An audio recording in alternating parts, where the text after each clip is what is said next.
Imo block করে দেওয়া contact নম্বর এবং যারা আপনাকে বিরক্ত করে তাদের কন্টাক্ট নম্বর আপনারা ডিলিট করবেন কিভাবে ইমো থেকে। আসসালামু আলাইকুম বন্ধুরা, আপনারা অনেকেই ইমো থেকে চাচ্ছেন যারা আপনাকে বিরক্ত করে অথবা যেগুলো কন্টাক্ট নম্বর আপনি ব্লক করে রেখেছেন সেগুলো সম্পূর্ণ আপনার ইমো থেকে ডিলিট করবেন, কিন্তু কিছু সমস্যার কারণে আপনারা সেগুলো পারতেছেন না। তাদের জন্য এই ভিডিওটিতে আমি আপনাদের দেখাতে চলেছি ইমোতে আপনারা যেগুলো কন্টাক্ট নাম্বার ব্লক করে রেখেছেন সেগুলো কিভাবে ডিলিট করবেন, এমনকি ইমোতে আপনাকে যারা বিরক্ত করে তাদের কন্টাক্ট নাম্বারগুলো আপনারা কিভাবে ডিলিট করবেন। তো মূল ভিডিওতে যাওয়ার আগে ছোট্ট একটা রিকোয়েস্ট করবো, ভিডিওটিতে একটা লাইক দিয়ে দিবেন আর চ্যানেলে নতুন এসে থাকলে চ্যানেলটিকে সাবস্ক্রাইব করে সাথে থাকবেন এরকম ইম্পর্টেন্ট ভিডিওগুলো সবার আগে পাওয়ার জন্য। তাহলে চলুন সম্পূর্ণ ভিডিওটি মনোযোগ সহকারে দেখতে থাকুন কিভাবে আপনারা ইমো থেকে ডিলিট করবেন সব কন্টাক্ট বা যারা ব্লক করে দেওয়া কন্টাক্ট। সেজন্য সর্বপ্রথম আপনারা যে কাজটি করবেন, এখান থেকে ইমো অ্যাপ্লিকেশনটা আপনারা ওপেন করে নেবেন।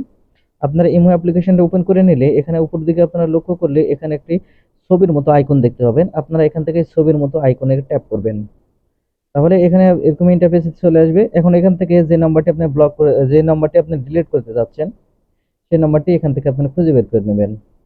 আপনারা যে বন্ধুকে এখান থেকে আপনারা চাইবেন যে আপনি তার কন্ট্যাক্ট নাম্বারটি এখান থেকে আপনার ইমো থেকে ডিলিট করে দেবেন, তার কন্ট্যাক্ট নাম্বারটি এখান থেকে খুঁজে বের করবেন। আমি উদাহরণস্বরূপ দেখানোর জন্য আমি এটা ডিলিট করে দেবো, সেজন্য এই প্রোফাইলের উপর আমি ক্লিক করে দিলাম। আপনারা ক্লিক করবেন, তারপরে উপরে এখানে পেয়ে যাবেন থ্রি ডট পয়েন্ট। আপনারা এই থ্রি ডট পয়েন্টটিতে আবার ট্যাপ করবেন। থ্রি ডট পয়েন্টটিতে ক্লিক করলে তার নামের পাশে একটা অ্যারো বাটন পেয়ে যাবেন। আপনারা অ্যারো বাটনে ট্যাপ করলে এরকম ইন্টারফেসে নিয়ে আসবে। এখন এখান থেকে আপনারা নিচের দিকে লক্ষ্য করেন যদি, তাহলে আপনারা দেখতে পাবেন ডিলিট কন্ট্যাক্ট নামের একটি অপশন। আপনারা এখন এখান থেকে এই ডিলিট কন্ট্যাক্টের উপর ট্যাপ করবেন। এখান থেকে ডিলিট কন্ট্যাক্টের উপর ট্যাপ করার সাথে সাথে এখানে পেয়ে যাবেন ইয়েস বাটন। আপনারা এখন ইয়েস বাটনে ট্যাপ করবেন। ইয়েস বাটনে ট্যাপ করলে এখানে আপনারা দেখতে পাবেন এই কন্ট্যাক্টটি এখান থেকে কিন্তু ডিলিট হয়ে যাবে। এই বন্ধুটি আপনার ইমো থেকে ডিলিট হয়ে যাবে। তার নামটি এখানে আপনারা কখনো খুঁজেও পাবে না, সে আপনাকে কোনো সময় কল করে আর বিরক্ত করতে পারবেন কারণ আপনি খুঁজেই পাবে না। আর প্রথমে আমি যাদের দেখালাম যে যেটা আইডি গুলো কন্ট্যাক্ট আপনারা ডিলিট করতে পারতেছেন না, তার উদাহরণস্বরূপ এখানে যদি আমি আপনাদের দেখাই, দেখতে পাচ্ছেন আমি এই আইডিটি ওপেন করে নিয়েছি। আইডিটি ওপেন করে নেওয়ার পর এখানে আপনার থ্রি ডট পয়েন্টটিতে ক্লিক করার পর দেখতে পাচ্ছেন এখানে কোনো ব্লক করে দেওয়ার কোনো এখানে দেখতে পাচ্ছেন ডিলিট করে দেওয়ার কোনো অপশনই নাই। সেক্ষেত্রে আপনারা কি করবেন, দেখেন এখানে দেখতে পাচ্ছেন এই কিন্তু আপনার আইডিতে কিন্তু অ্যাড নাই।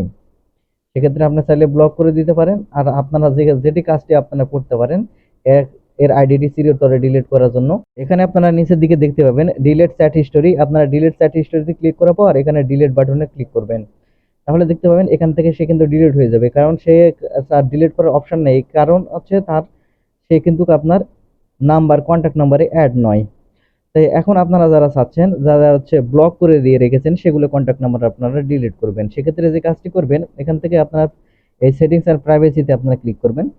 সেটিংস অ্যান্ড প্রাইভেসিতে ক্লিক করলে দেখতে পাচ্ছেন এখানে আপনারা ব্লক লিস্ট দেখতে পাবেন। এই ব্লক লিস্টের উপর ক্লিক করবেন। ক্লিক করার পর এখানে যার নামটি আপনি ব্লক করে রেখেছেন তার কন্ট্যাক্টটি এখান থেকে ডিলিট করতে যাচ্ছেন, এখানে তার নামের পাশে দেখতে পাবেন আনব্লক। আপনারা এই আনব্লকের উপর ক্লিক করবেন, তারপরে এখান থেকে আনব্লক হয়ে যাবে। তারপরে এখানে দেখতে পাবেন প্রোফাইল। আপনারা এখন এখান থেকে প্রোফাইলের উপর ক্লিক করবেন।